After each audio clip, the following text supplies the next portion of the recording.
Hi అండి, welcome to our channel ధన్య తేజ్. ఈరోజు వీడియోలో మనం బెల్లం అరిసెలు తయారు చేసేద్దాం. దీనికోసం ముందుగా 1 కేజీ బియ్యాన్ని శుభ్రంగా కడిగి 12 గంటల పాటు నానబెట్టుకోవాలి. 1 కేజీ బెల్లాన్ని తీసుకుని వీడియోలో చూపిస్తున్న విధంగా దంచుకోవచ్చు లేదా తురుముకోవచ్చు. నేనైతే దంచుకున్నాను.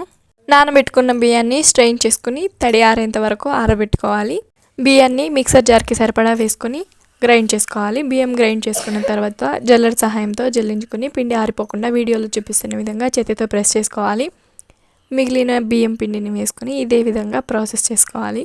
బియ్యం పిండి మొత్తాన్ని జల్లించుకున్న తర్వాత పిండిని చేతితో ప్రెస్ చేసుకుని పక్కన ఉంచుకోవాలి.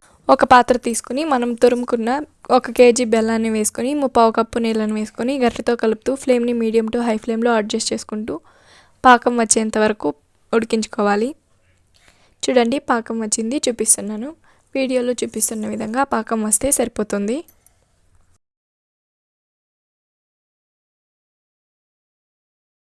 లైట్గా జిగురు పాకం వస్తే సరిపోతుంది. ఈ టైంలో కడాయిని దించి పక్కన ఉంచుకొని మనం జల్లించుకున్న పిండిని కొద్ది కొద్దిగా వేస్తూ వీడియోలో చూపిస్తున్న విధంగా కలుపుకోవాలి.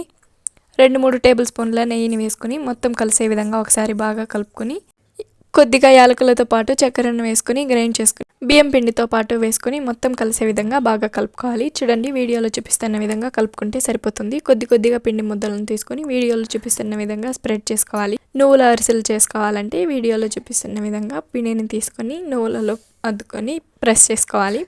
నూనె హై ఫ్లేమ్లో బాగా వేడైన తర్వాత ఫ్లేమ్ని మీడియం ఫ్లేమ్లో ఉంచి అరిసెలను వేసి వీడియోలో చూపిస్తున్న విధంగా అరిసెల పైన నూనె వేస్తూ డీప్ ఫ్రై చేసుకోవాలి. అరిసెలు బాగా డీప్ ఫ్రై అయిన తర్వాత 2 గరిటెల సహాయంతో అరిసెను ప్రెస్ చేస్తే అరిసెలలో ఉన్న ఎక్స్ట్రా ఆయిల్ అంతా రిమూవ్ అవుతుంది.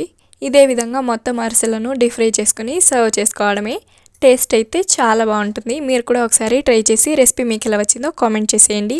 మీకు ఈ వీడియో నచ్చినట్లయితే ఒక లైక్ చేసి సబ్స్క్రైబ్ చేసేయండి. Thank you for watching.